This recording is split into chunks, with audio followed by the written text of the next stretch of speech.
Hi, welcome in. For this video, I decided that I was going to try to do a challenge run, my first challenge run, in Dredge. I'm calling this the Cheapskate Challenge. I bet somebody else has already come up with this idea, but I got the idea for it at 3 in the morning and decided I was gonna just jump into it without doing any research. Since this was one of my 3 a.m. ideas, I did play this on the iPad version of the game, so some of the menus are going to look different than if you're playing it on console or PC, and I would know because I have played it both on console and on PC.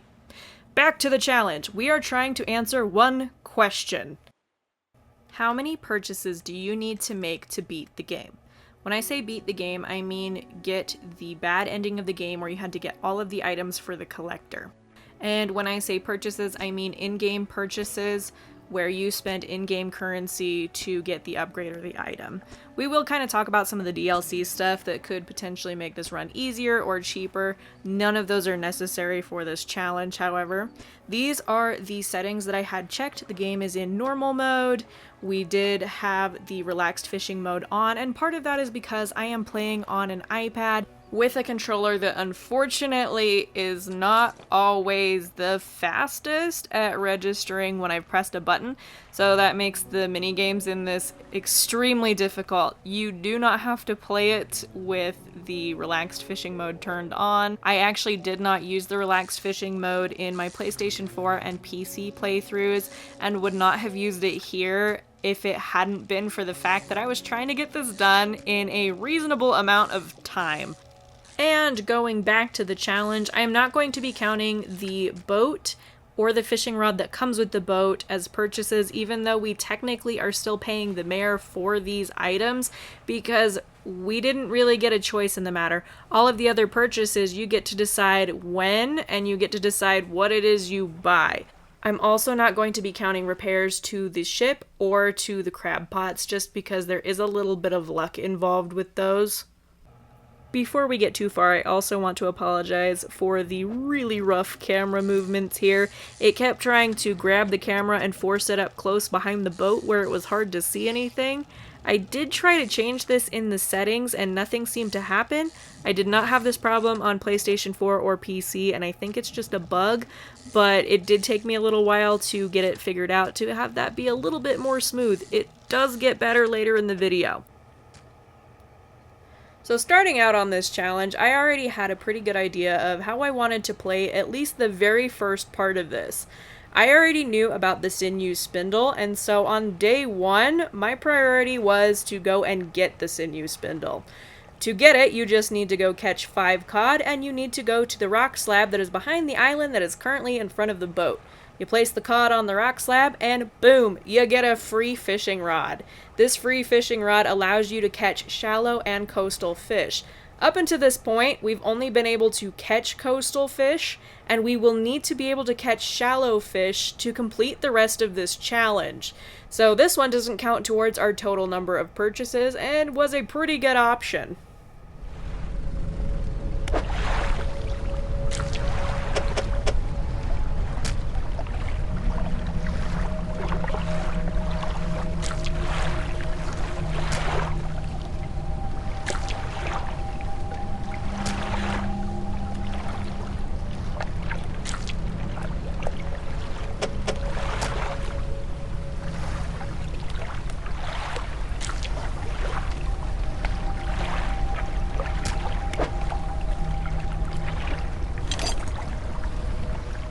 And if you watch right here, you can see now we can catch shallow fish. After going and getting our brand new fishing rod, we set off to go double check that we had the right fishing rod to collect some of the fish I knew we were going to need later. So we stopped and we caught a couple of gray eels, and then headed right back into town to make sure that we got rolling on the storyline. So once we get into the dock, we get visited by the mayor telling us about our debt. We go to the fishmonger, we sell some of our fish, and then we go back into town and we get our first research part from the mayor. This is about the point where I made my first mistake, right here. We did not make a purchase here, we just got ready to make a purchase. I didn't realize that this was a mistake until much later on. As I've mentioned before, I've already played the game through a couple of times, so I already knew which fish we were going to need for the request from the fishmonger. We were going to need Gulf Flounder, and we were going to need gray eels. So I went and caught some before we even got the request, just to get us ahead of the game.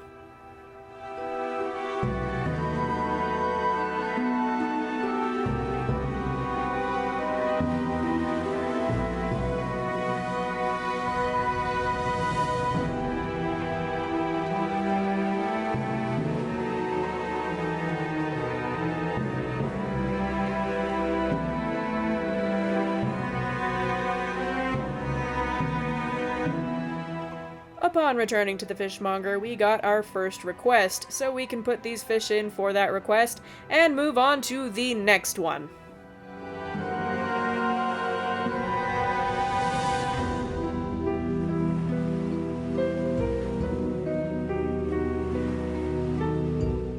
I want to note that I am very intentionally catching more fish than I need for these requests, just because I knew that if we crashed into something or took damage some other way, there was a chance that we could lose the fish we needed for the request, and it would just slow me down. This actually became very relevant after we caught the grouper that we needed. I caught 2 of them just to be on the safe side, and then immediately crashed into a rock and lost one of them. So I was pretty glad that I was using that strategy pretty early on. I do also want to note that I did not use a light throughout this entire challenge. If you are not used to running around in this game without a light, this might make it much more difficult. I personally don't use the lights very often in my own playthroughs, so this wasn't too much of a challenge or too much of a change for me, but I know for some people this might make things a lot harder. After taking damage for the first time, I decided that was a good point to go and get our free engine. You will not have access to this if you don't have the Blackstone Key DLC. Do not worry, you do not need it. It is not necessary. It just makes things a little bit easier. I went back after playing through the whole game to get this clip to show you what it looks like if you damage your only engine. So then you kind of know what will happen and can see that it is very much possible to play without having 2 engines.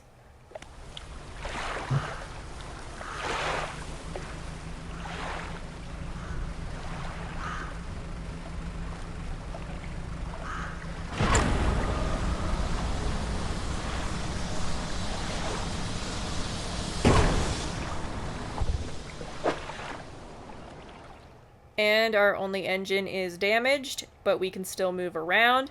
You're going to move around really, really slowly, and this is going to get really obnoxious, but you can do it. You can play this way. I would argue that this is more challenging just because you're going to have to make it all the way back. If you do wind up taking more damage by using something like haste, it just damages your boat. Again, you will not be able to get this engine if you do not have the Blackstone Key DLC. This one comes as a bundle a lot of the times. This is the only DLC I wound up using in this playthrough. I also picked up the Sign of Ruin here. All that does is increase our chances of collecting aberrations. It is also not necessary. Next up, I knew that I needed to go and progress through the storyline, so I caught a couple of boatloads of fish to go and pay off the debts for the boat. This is going to unlock the dry dock and the crab pots. We will unfortunately need to use the dry dock later on, and the crab pots are something that are very important. Luckily for us, our first crab pot is actually going to be free of charge. With the crab pot, there was a new order that got placed, and so I set out to go and get the crabs for it. After I caught the first crab for the order, the fishmonger actually wound up giving me a free book. I did start reading it so I could get the bonuses. And then I set out and I caught our very first aberrations of the game. These acted as the catalyst to get us started on the next part of the storyline here. We took the aberrations back to the fishmonger, and then we wound up getting the first appearance of the Collector. Just a quick heads up, there are flashing lights in the next little sequence here with some lightning, so if you're sensitive to flashing lights, tap away now. When we go over to Blackstone Isle to talk with the collector, he tells us about the relics. This is super important because to complete this challenge, we need to get the ending where we have collected all of the relics that he tells us about in this cutscene. This is also super important because this is the scene where he gives us the dredging equipment that we need to finish the game. So, yeah. Now we have that. I also want to mention that as I was going to check my crab pots, we ran into the mayor again and he told us about the photographer. If you want to go and get the photography equipment so you can unlock camera mode, you technically can do that and still do this challenge because you don't have to pay anything for the photography equipment. While I was waiting for the last crab in the order, I actually went and I dredged up the first relic that we needed, which is the key. On our way back to the collector, we finished the rods, reels, and rigs book that we were given by the fishmonger, and we got a little bit of a boost for doing that. We dropped the key off with the collector, and in doing so, we unlocked the ability Haste, and we also got told to move on to the next area to collect the next item. The next area is going to be Gale Cliffs.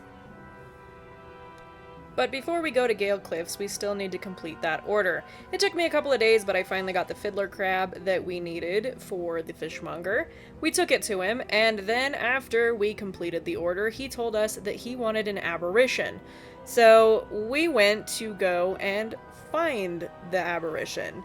I also want to note here that repairs do not count as purchases. So if you need to repair your crab pots, you don't need to count those as a purchase. It didn't take me very long to find an aberration. I left the dock and then there was an aberration spot right there and we caught it on the first try. So we took this back on over to the fishmonger and completed that request. This gave us a couple more research parts and those are going to come in handy a little bit later on. The next thing I did was set out for Gale Cliffs, and this took me forever because I have no upgrades on my boat. This was so slow. Anyway, I got over here and I dropped off my crab pot and I met the traveling merchant. Gale Cliffs is kind of interesting because you can just get started on the storyline and there's actually not a lot of fishing that you need to do for this area. So I went over and I started talking with the hermit immediately. This starts out by giving us the quest to go and get the family crest that is in the area at the back of the island. I set out as quickly as possible to make it to the dock that is around that area. I got to the dock and I went and searched the campsite. At the campsite, I found another research part. Again, these are going to be important just because as much as we don't want to buy items, unfortunately to complete this run, we will need to buy items. And to get the items that we need, we're going to have to do some research to get the right rods unlocked. And speaking of unlocking the correct rods, we're going to need a volcanic rod and a mangrove rod later on, so I was trying to work on getting us some of the fishing rods researched that we would need. We still haven't made any purchases, and we're not going to make one at this point in time. We're going to actually head into the little area where the crest is. This area does have the Gale Cliffs monster in it. My approach to this is usually that I run in there, I run into its nose, and then it retreats for a little while. So then I can get what I need to done. This was a little bit scarier because my boat can only take 3 hits of damage before we sink. So I came in here, I ran into the monster. Well, I let it run into me like I normally do, and it actually gave me 2 points of damage just for running into me one time. That scared me a little bit, so we got the crest and we got out of here as fast as possible. When the monster runs into you and retreats, it only retreats temporarily. I did make it back to the hermit's dock without any issue because it does take the monster a while to start following you again after this. So we got over here, we took the family crest to the hermit, had a little conversation with the hermit, and I decided that I was going to rest here and wait for the monster to reset. I found out something interesting here because normally I wasn't rushing through this like I was in this playthrough. When I woke up in the morning, you can see the red tinge around everything that indicates that a monster is nearby. So I rested again, thinking, okay, well, maybe it just needs one more day for it to go away. The monsters actually do not go in the same time as the boat. As you can see, it is slowly swimming by right here. It should not have taken it 3 game days to make that loop. Time was going faster for the fisherman than it was for the monsters in the environment around him. So that was kind of an interesting thing that I'd noticed. I did hurry back on over to the pontoon just because I did not want to sink, and we were very close to sinking. I needed repairs very, very badly at this point. I got my repairs and then I rested, and I decided I was going to head over and talk to the hermit's brother. So on my way over to talk to the hermit's brother, I stopped and checked my crab pot that I'd placed. This was super, super lucky. It had all of the crabs that I needed for the thing that we're going to do here in a few minutes. We're going to leave those there just so then they don't rot while we go and finish up the little quest line with the hermit and his brother.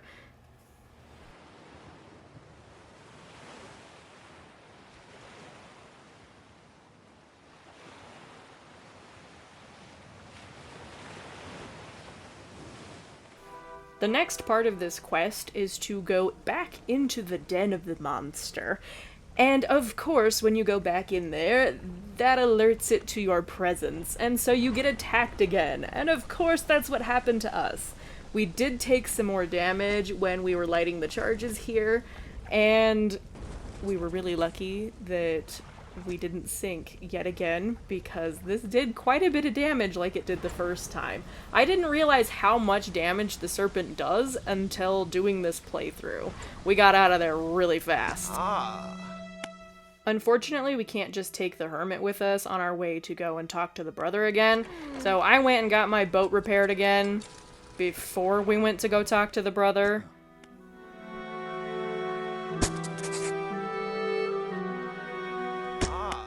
The trip with the hermit was uneventful, nothing happened, we didn't get attacked, we didn't sink, we just got him back over to his brother.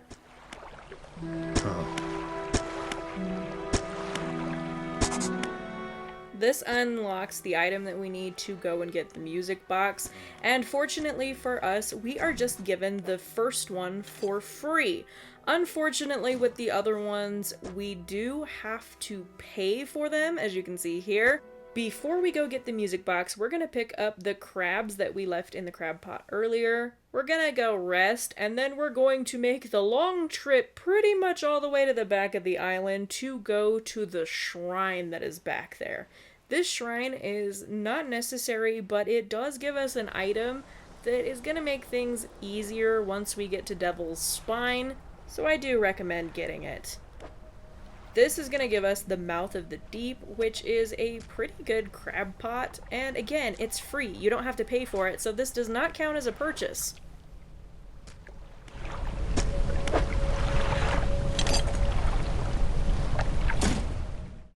This is where I went back for the music box.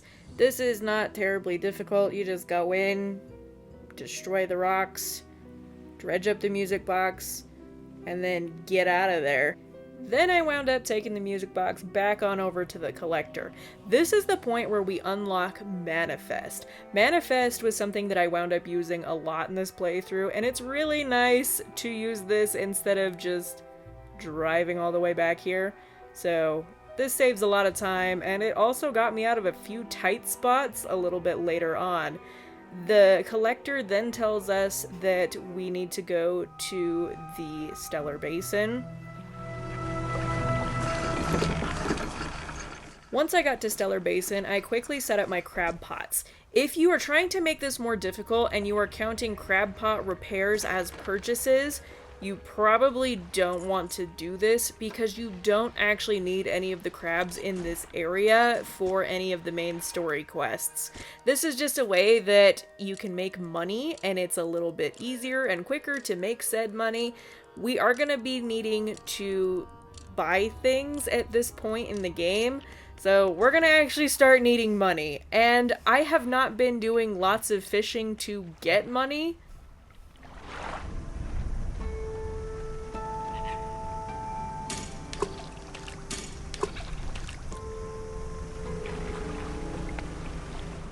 Once our crab pots were placed, I went to talk to the researcher at the fortress for the first time, and this is where I realized we were going to have to make our first set of purchases.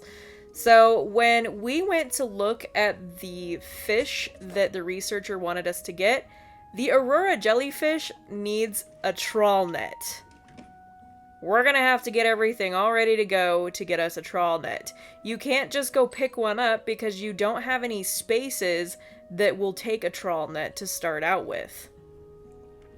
If we were gonna get a trawl net, we needed to go and get ready to place a trawl net, and we potentially were gonna have to do some research for a trawl net. So I went back on over and I got ready and made my first purchase.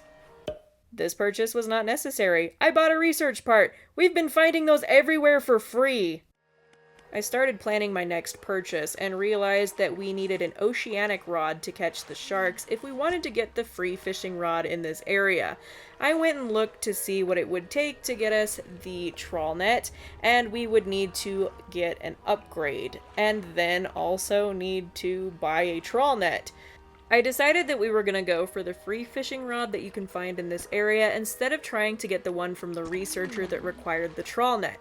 We don't need the trawl net for any of the other fish, and I kind of already knew that, so I didn't want to make a purchase that wasn't really going to help us out too much past this point. I decided to make purchase number 2, and I bought the hydraulic rod. This was also going to test my theory that you could potentially complete the game without ever talking to the researcher, because the fishing rod that you can get for free in this area catches all of the fish that getting the fishing rods from the researcher would get you. To get the ring from this area, the only thing you need to do is have the correct fishing rod. So in theory, if you had the right fishing rod, you could just go get it and not have to complete any of the other quest stuff in the area.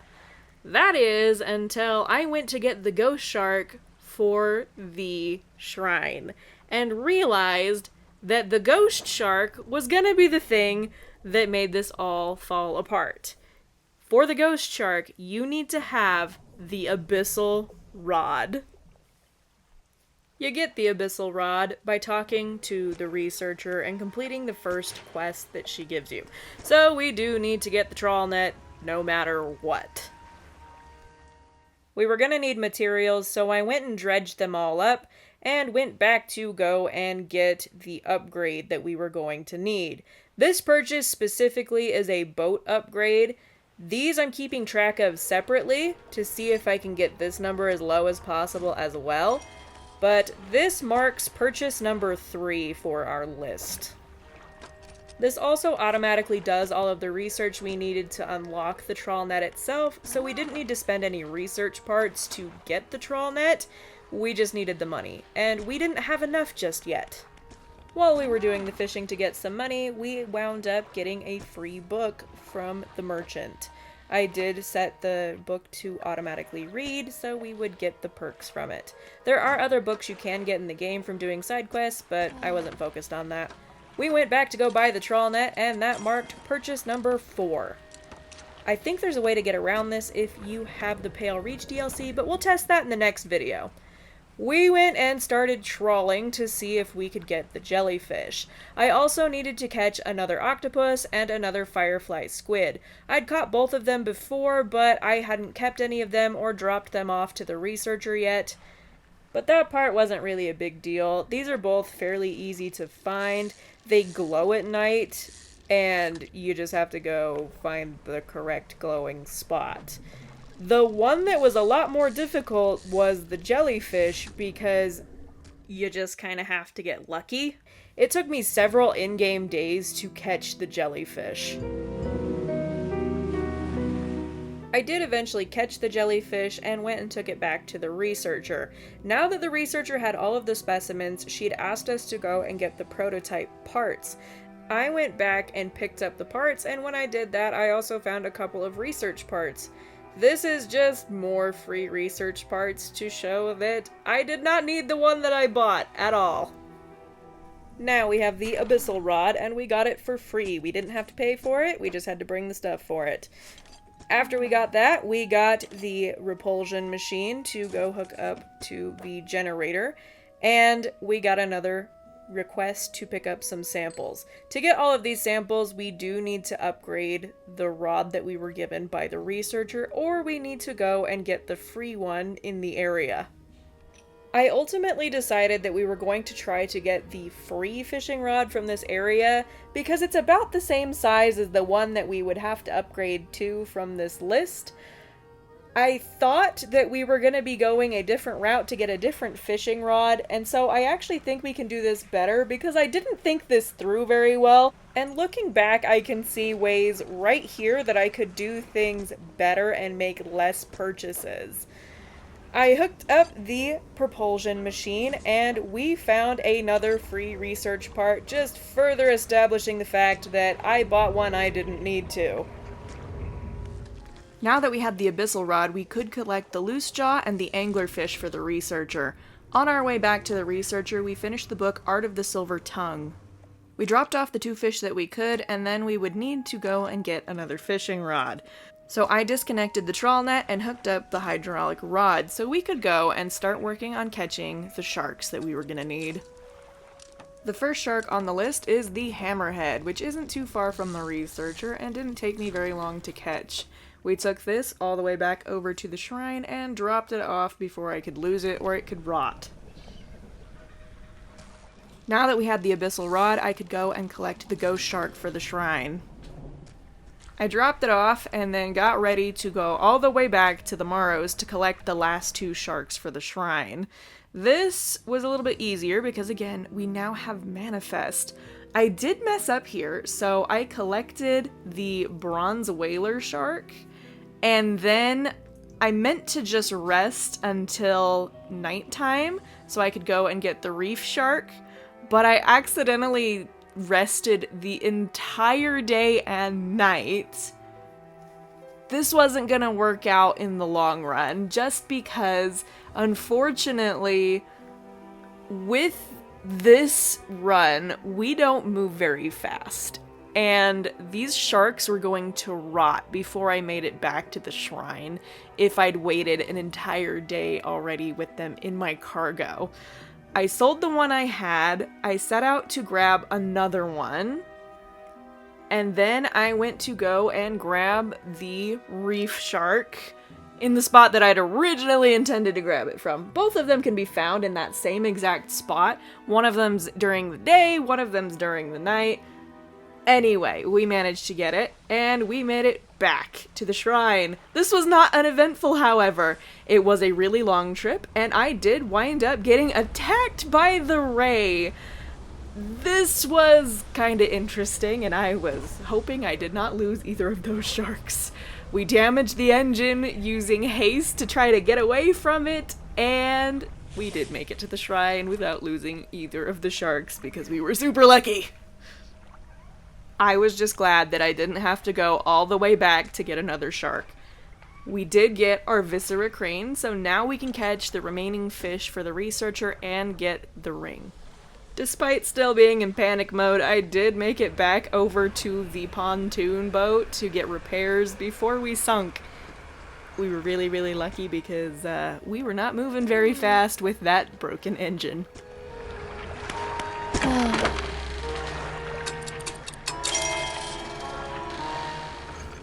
I went and got a couple of boatloads of fish to sell because unfortunately the next thing I think we needed to do was get more rod space, and this was going to require an upgrade.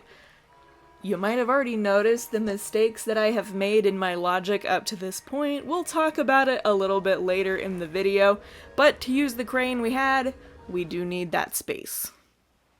While I was dredging up materials, I did get another free research part, just further reinforcing that we did not need the one that I bought. I got some of the cloth and I got some of the wood and went to go drop it back off at the pontoon boat so then I wouldn't lose it.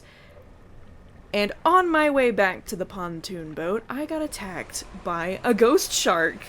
I panicked and used Manifest to get out of there. This is okay, we can still do the upgrades in the Morrows.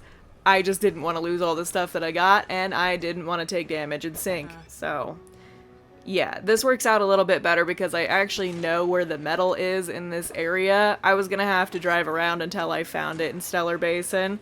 So, this worked out okay. As much as it meant that I was gonna have to drive all the way back to Stellar Basin again at some point, it did work out. And because I'm really good at attracting monsters at the moment, on my way over to get the metal, I wound up attracting the attention of the angler boat. We were luckily close to the dock at Steel Point, so we could just rest and wait until morning when it would go away.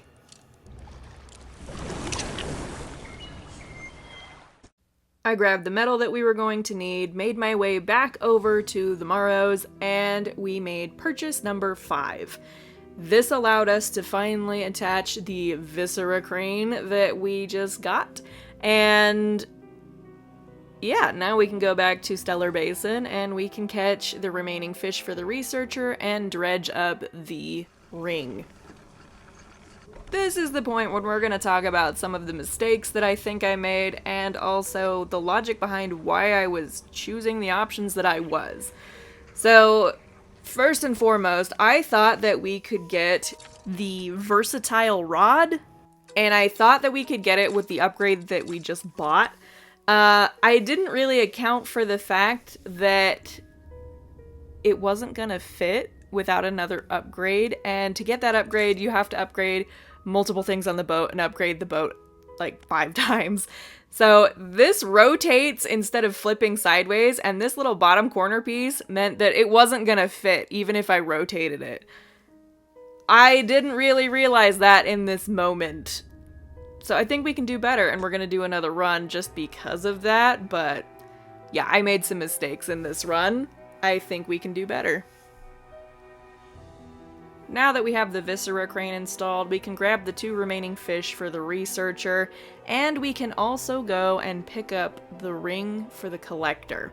So I went ahead and I got all of those things before we headed back on over to the fortress to talk to the researcher again. We dropped off those fish and we were rewarded with a book. I did set the book to start reading before we left here, just so then we could get the boosts that came with it.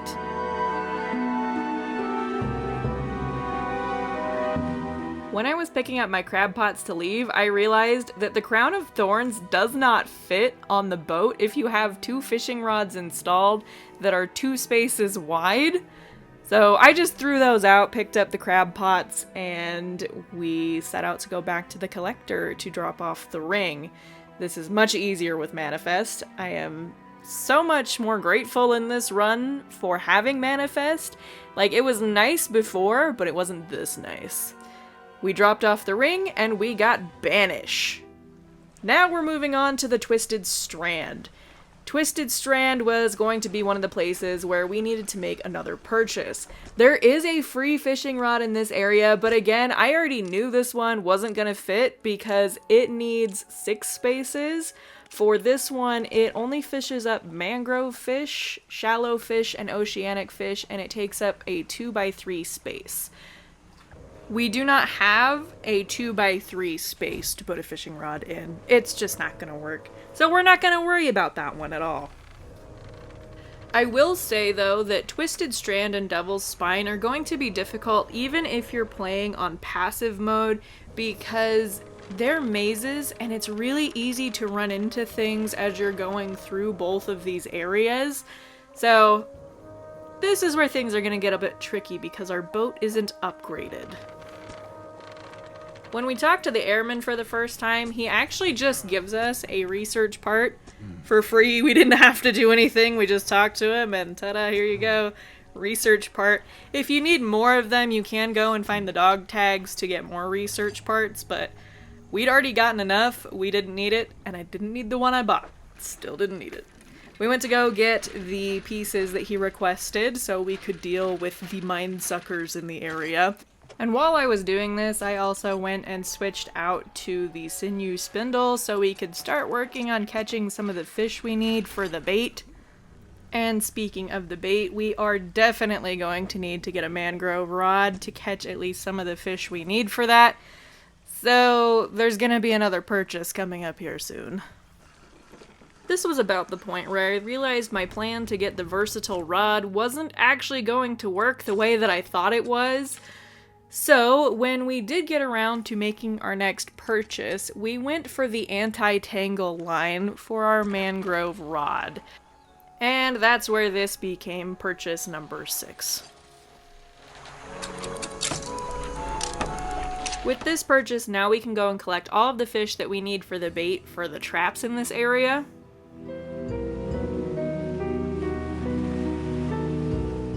It didn't take me very long to have all of the fish that I needed for bait bucket 1 and bait bucket 3. Bait bucket 2 was going to be a little bit more tricky than usual because we can't actually get through the shortcut I normally take to get the catfish. So I decided that instead of doing that right away, we were going to actually go and place the bait in the traps and just get started on getting rid of the mine suckers. I will note that there are other places you can get catfish in the game. It's not just this one fishing spot, but I know where it is, and I didn't want to just drive aimlessly around looking for another spot when I already knew where I could get one. It was just going to be a little bit more complicated to get over there and grab it. We were in a really good position to go get it after we got this mine sucker. We were on the right side of the map, and we were on the right side of the log that normally I destroy to get through the little hidden channel thing. So after we got this one, that's what we went to go do, is get the catfish. There was going to be a little bit of waiting involved just because that one is a nighttime fish. I just sat here and spun in circles, so then we were still technically moving and time was still passing until the little spot where the fish is appeared. It didn't take too long, but I did still speed up the footage for this. Then we returned back to the airman, so then we could drop off the mine sucker and pick up the last bait bucket.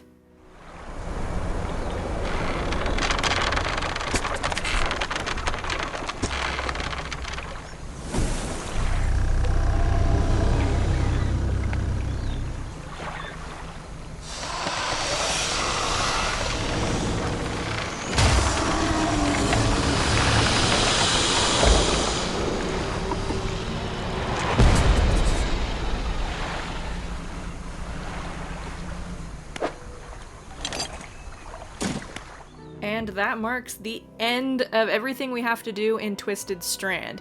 We take this back to the airman and we wind up getting the necklace for the collector. After we got the necklace, we manifested back to the collector, and that got us the atrophy skill.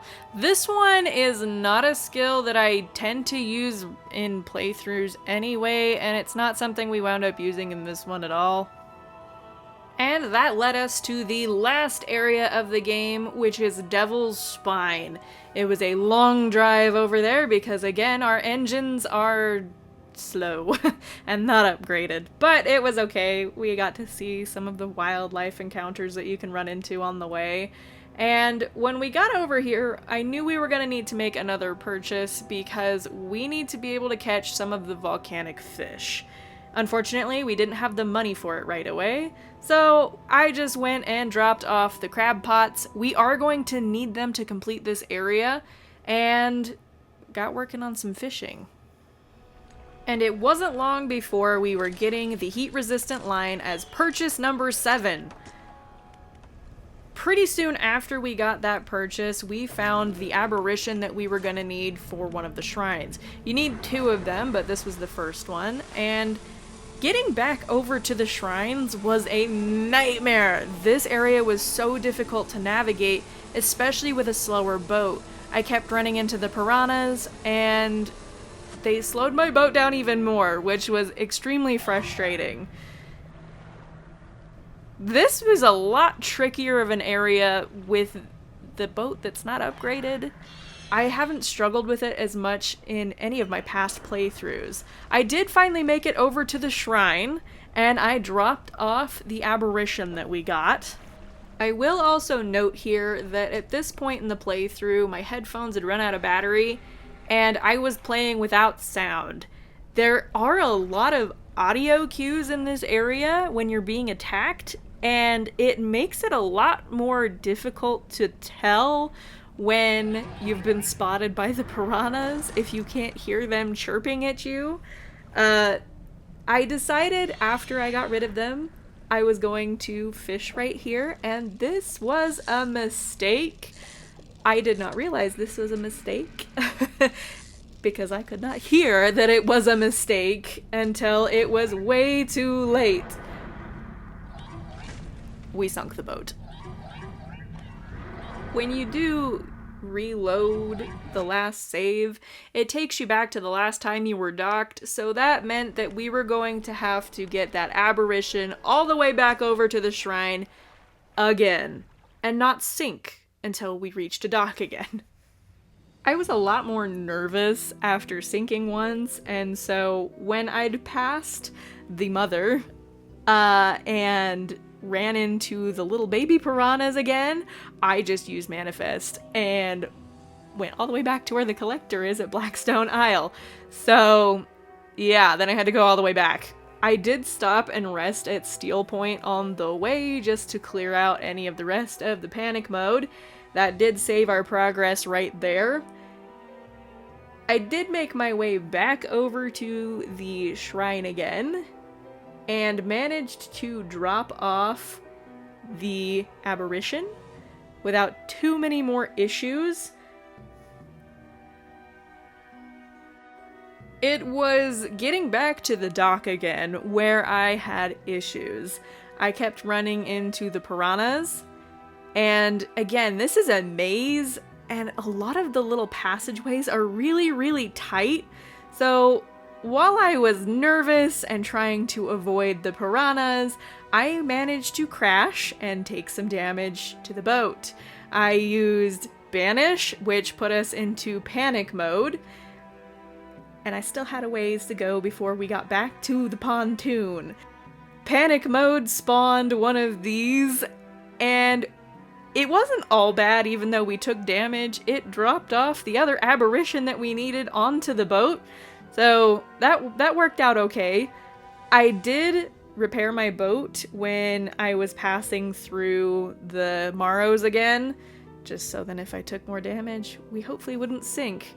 And I made my way all the way back again to drop off this other aberration. I did a lot of driving. This took me quite a while. I made sure I docked when we got back into the Devil's Spine, just so that I didn't have to do all the driving back again. And then we made our way over to the shrine, and I was just hoping that this fish hadn't rotted because I had rested, and I got lucky. It hadn't rotted, and we got our first shrine done.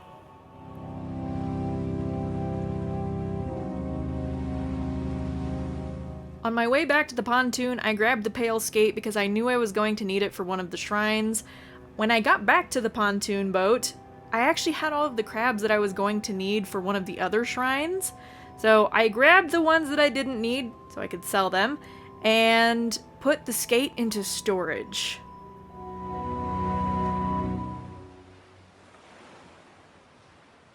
The shrine for the crabs is just around the corner, so I grabbed them, went around the corner to drop them off at the shrine, and that marked shrine number 2 for this area totally completed. It was fairly quick and easy to get this one. The next one was not going to be so fast. I docked again to save my progress, and I also knew that we were going to need to switch out our fishing rod because we need to catch another ghost shark. I grabbed that and put the skate back into my inventory. This was not easy going to get the ghost shark. I kept running into the piranhas again. I did manage to damage my engine trying to get away from them. So this was a very, very slow process. And if you know the game well enough to have seen the spot where the coelacanth is, I could have turned around and gone back and repaired my boat, but I didn't because I was being stubborn.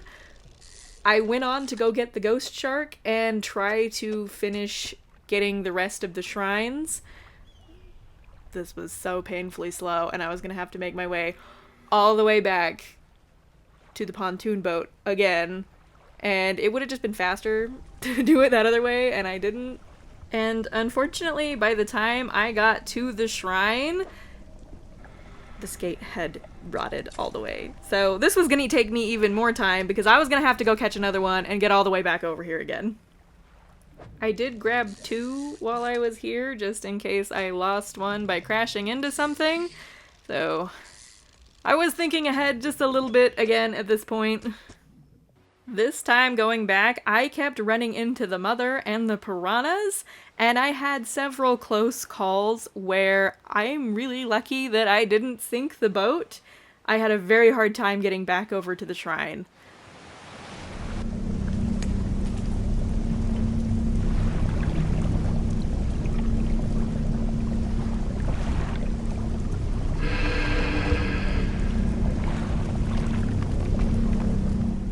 Yeah, that was a little bit too close for comfort.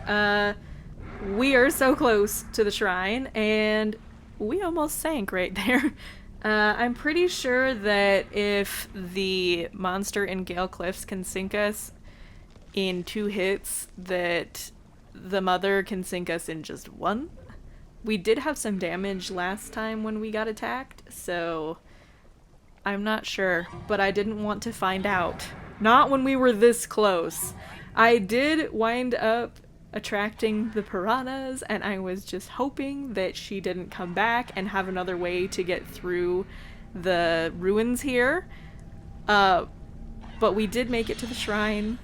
We didn't get attacked. I dropped the skate off, and we got the last piece that we needed for this area. I wasn't gonna try to make my way back out of here the normal way. I was going to just manifest out of here, so then I could save my progress and not have to do this all over again. I knew that meant that we were in for another long boat ride, but that was fine at this point. At least I wasn't trying to make my way back out of a maze.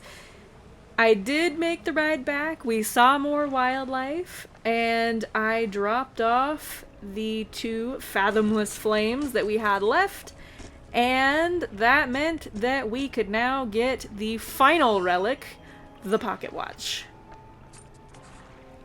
All that was left to do was to return to the collector and complete the ending of the game here.